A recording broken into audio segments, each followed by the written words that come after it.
దక్షిణ భారతదేశంలోని 108 దివ్యక్షేత్రాల్లో ఒకటైన ధర్మపురి శ్రీ లక్ష్మీ నరసింహస్వామి వారి ఆలయం వార్షిక బ్రహ్మోత్సవాలకు ముస్తాబైంది. ప్రతి సంవత్సరం పాల్గొన శుద్ధ ఏకాదశి రోజు నుండి 13 రోజుల పాటు బ్రహ్మోత్సవాలను నిర్వహిస్తారు. ఈ సంవత్సరం కూడా మార్చి 20వ తేదీన ప్రారంభం కానున్న బ్రహ్మోత్సవాలు 13 రోజుల పాటు కొనసాగి ఏప్రిల్ 1వ తేదీన ముగియనున్నాయి. ఈ నెల 21వ తేదీ గురువారం గోధూళి సుముహూర్తాన లక్ష్మీ నరసింహస్వామి వారికి కళ్యాణాన్ని నిర్వహించనున్నారు. వార్షిక బ్రహ్మోత్సవాలను అంగరంగ వైభవంగా నిర్వహించేందుకు నృసింహ క్షేత్రాన్ని సర్వాంగ సుందరంగా తీర్చిదిద్దారు. స్వామివారి దర్శనం కోసం వచ్చే భక్తులకు ఎలాంటి ఇబ్బందులు తలెత్తకుండా ప్రత్యేక ఏర్పాట్లను చేపట్టారు.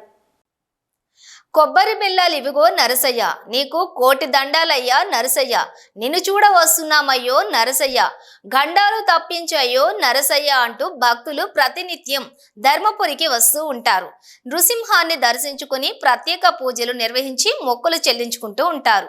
జగిత్యాల జిల్లా కేంద్రానికి 29 కిలోమీటర్లు, కరీంనగర్ జిల్లా కేంద్రానికి 70 కిలోమీటర్ల దూరాన గోదావరి తీరాన అలరారుతున్న ధర్మపురి నృసింహ క్షేత్రం దక్షిణ భారతదేశంలోని 108 దివ్య క్షేత్రాల్లో ఒక మహాపుణ్యక్షేత్రం అని చెబుతారు పెద్దలు. క్రీస్తు పూర్వం 850 నుంచి 920కు ముందు ధర్మవర్మ అనే రాజు ధర్మ ప్రవర్తుడై ప్రజలందరినీ ధర్మ మార్గంలో నడిపించి 4 పాదముల ధర్మంతో ఈ క్షేత్రాన్ని పాలించినందుకు ఈ ప్రాంతానికి ధర్మపురి అనే పేరు వచ్చిందని ఇక్కడి పురాణాలు చెబుతున్నాయి. ఇక్కడి స్వామివారు సాలగ్రామ రూపంలోని భక్తులకు దర్శనమిస్తూ వారు కోరిన కోరికలు తీరుస్తాడని భక్తులు విశ్వసిస్తారు. ఈ ఆలయంలో శ్రీ రామలింగేశ్వర దేవాలయాలు, మసీద్లు పక్కపక్కనే ఉండి హిందూ ముస్లింల ఐక్యతకు ప్రతీకగా నిలుస్తాయి. ఈ క్షేత్రంలో బ్రహ్మదేవుడు, విష్ణు స్వరూపుడైన శ్రీ లక్ష్మీ నరసింహస్వామి, శ్రీ రామలింగేశ్వర స్వామి ఆలయాలు ఉన్నాయి.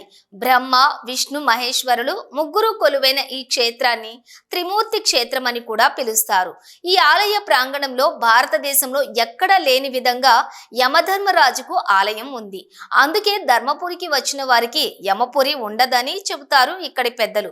యమలోకంలో నిత్యం పాపుల్ని శిక్షిస్తూ క్షణం తీరిక లేకుండా గడిపే యమధర్మరాజు ధర్మపురి వద్ద గోదావరిలోని స్నానం చేసి స్వామివారిని దర్శించుకుని ఇక్కడే ఆలయ నివాసం ఏర్పరచుకున్నాడని పురాణాలు చెబుతాయి. ఆలయ కుడిద్వారం వైపు యమధర్మరాజు విగ్రహం ఉంటుంది. యమధర్మరాజును దర్శించుకున్న తర్వాతే నృసింహుడిని దర్శించుకోవడం ఇక్కడి ఆనవాయితీగా వస్తోంది. మహిమాన్వితమైన ధర్మపురి క్షేత్రంలో ప్రతి సంవత్సరం పాల్గొన సిద్ధ ఏకాదశి నుండి 13 రోజుల పాటు బ్రహ్మోత్సవాలను నిర్వహించడం ఆనవాయితీగా వస్తోంది. ఇందులో ఈ సంవత్సరం మార్చి 20వ తేదీ నుండి ఏప్రిల్ 1వ తేదీ వరకు బ్రహ్మోత్సవాలను నిర్వహించనున్నారు. ఈ నెల 20వ తేదీ బుధవారం ఉదయం 11 గంటలకు బ్రహ్మోత్సవాలకు అంకురార్పణ చేయనున్నారు. అనంతరం కలశ స్థాపన, వరాహి తీర్థం, పుట్ట బంగారం తీసుకురానున్నారు. 21వ తేదీ గురువారం గోధూళి సుముహూర్తాన స్వామివారులకు కళ్యాణాన్ని నిర్వహించనున్నారు. 22వ తేదీ శుక్రవారం సాయంత్రం శ్రీ లక్ష్మీ నరసింహస్వామి వారి ఊరేగింపు సేవ, 23వ తేదీ శనివారం సాయంత్రం శ్రీ వెంకటేశ్వర స్వామి వారి ఊరేగింపు సేవను నిర్వహించనున్నారు. 24వ తేదీ ఆదివారం మధ్యాహ్నం శ్రీ యోగ నరసింహస్వామి వారికి, 25వ తేదీ సోమవారం మధ్యాహ్నం కొత్త నరసింహస్వామి వారికి, 26వ తేదీ శనివారం శ్రీ వెంకటేశ్వర స్వామి వారికి తెప్పోత్సవం, డోలోత్సవాన్ని చేపట్టనున్నారు. అదే రోజు శ్రీ లక్ష్మీ నరసింహస్వామి వారి దక్షిణ దిగ్యాత్ర, 27వ తేదీ బుధవారం ఉత్తర దిగ్యాత్ర, భోగమండప ఉత్సవం, వేద సదస్సును కూడా నిర్వహించనున్నారు. 28వ తేదీన శ్రీ వెంకటేశ్వర స్వామి వారి దక్షిణ, ఉత్తర దిగ్యాత్రలు, రాత్రి దీపోత్సవాన్ని చేపట్టనున్నారు. 29వ తేదీన మువ్వూరు స్వాముల రథోత్సవం, చక్రతీర్థం, శ్రీ యోగ లక్ష్మీ నరసింహస్వామి వారికి పుష్పయాగం సేవను చేయనున్నారు. 30వ తేదీన శ్రీ వెంకటేశ్వర స్వామి వారికి, 31వ తేదీన ఉగ్ర నరసింహస్వామి వారికి పుష్పయాగం, ఏకాంతోత్సవాలను చేపట్టనున్నారు.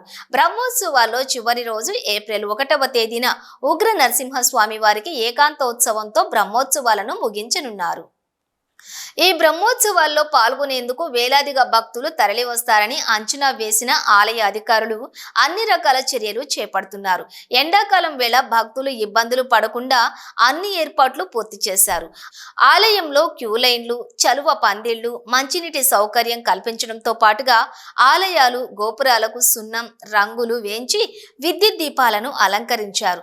గోదావరి నది స్నానం పుట్టాల వద్ద పందిళ్లు, దుస్తులు మార్పిడికే తాత్కాలిక గదులు ఏర్పాటు చేశారు. ఇప్పటికే ప్రభుత్వ విప్ అడ్లూరి లక్ష్మణ్ కుమార్ బ్రహ్మోత్సవాల ఏర్పాట్లను పరిశీలించి తీసుకోవలసిన చర్యలపై కూడా ఆలయ అధికారులకు, అర్చకులకు పలు సూచనలు చేశారు. పార్టీలకు అతీతంగా అన్ని వర్గాల ప్రజాప్రతినిధులు మనం చేసుకుంటున్నాం. ఇవాళ కాంగ్రెస్ పార్టీ ప్రభుత్వంలో ఉన్నది. మేము ప్రభుత్వంలో ప్రజల అవకాశం ఇస్తే మేము ఉన్నాం. 10 సంవత్సరాలు మీరు రాజ్యంలో ఉన్నారు. మాకు అవకాశం వచ్చింది. రాజకీయాలు పక్కకు పెడదాం, పార్టీలు పక్కకు పెడదాం. ప్రజలకు వచ్చేటువంటి మేలు జరిగే ఒకటి బ్రహ్మోత్సవాల విషయంలో అందరం కలిసి పనిచేద్దాం అనే విషయాన్ని మరొకసారి పిలుపునిచ్చుకుంటూ నూతనంగా ఏర్పడేటువంటి చైర్మన్కు అదేవిధంగా సభ్యులందరికీ కూడా మీ మీద బాధ్యత ఉంటుంది. ఈ 12 రోజులు ఎవరు కూడా వ్యక్తిగతమైన పనులు పక్కబెట్టి పూర్తి సమయాన్ని కూడా ఎవరు ఏ పని చేస్తున్నారనేది కూడా వర్క్ను డిస్ట్రిబ్యూషన్ చేసుకొని పెద్ద ఎత్తున భక్తులకు అండగా ఉండాలి. నేను కూడా ఈ బ్రహ్మోత్సవాలు అయిపోయేంత వరకు కూడా నేను ఇక్కడ శాస్త్రసభ్యుడిగా విప్పుగా ప్రజలకు అందుబాటులో ఇక్కడే ఉంటానన్న విషయాన్ని కూడా మనవి చేసుకుంటూ అత్యవసర అవసరం వస్తే తప్ప ఎక్కడికి పోనన్న విషయాన్ని మనవి చేసుకుంటూ మరొక్కసారి భక్తులందరూ కూడా పెద్ద ఎత్తున బ్రహ్మోత్సవాలు పాల్గొని ఆ దేవదేవుడి యొక్క నరసింహస్వామి ఆశీస్సు పొందాలని చెప్పి కోరుకుంటూ తెలంగాణ రాష్ట్రంలోని జగిత్యాల జిల్లా ధర్మపురి పట్టణంలో వెలుస్తున్న ప్రముఖ పుణ్యక్షేత్రమైన శ్రీ లక్ష్మీనరసింహస్వామి వారి దేవస్థానంలో ప్రతి సంవత్సరం వలె ఈ సంవత్సరము స్వామివారి బ్రహ్మోత్సవాలు జాతర తేదీ 23/2024 నుండి 1/4/2024 వరకు 13 రోజుల పాటు వైభవంగా నిర్వహించడానికి అన్ని ఏర్పాట్లు జరుగుతున్నవి. ప్రతి సంవత్సరం వలె భక్తులకు దేవస్థానం పక్షాన గోదావరి నదిలో చలువ పందిళ్ళు, స్త్రీలు బట్టలు మార్చుకోవడానికి డ్రెస్ చేంజింగ్ రూమ్స్, అదేవిధంగా దేవాలయం ఆవరణలో పందిర్లు, క్యూ లైన్స్, మంచినీటి వసతి, ప్రసాదాల తయారీ, అలాగే ధర్మపురి ప్రజాప్రతినిధులు, దాతలు, భక్తులు, రైస్ మిల్లర్స్ అందరి సహాయ సహకారాలతో ప్రతి సంవత్సరం వలె మనకు భక్తులందరికీ ఉచిత అన్నప్రసాదం ఏర్పాటు కూడా చేయబడుతున్నవి. అదేవిధంగా భక్తులకు ఎక్కడ ఎలాంటి ఇబ్బందులు జరగకుండా స్థానిక గౌరవ శాసనసభ్యులు మరియు ప్రభుత్వ విప్ గారైన శ్రీ అడ్లూరి లక్ష్మణ్ కుమార్ గారు మరియు జిల్లా కలెక్టర్ గారి ఆదేశముల సూచనల ప్రకారము మున్సిపల్ శాఖ, పోలీసు, రెవెన్యూ అలాగే ఇతరత్ర శాఖల వారి సహకారంతో ఎక్కడ ఎలాంటి ఇబ్బందులు లేకుండా అన్ని ఏర్పాట్లు జరుగుతున్నవి.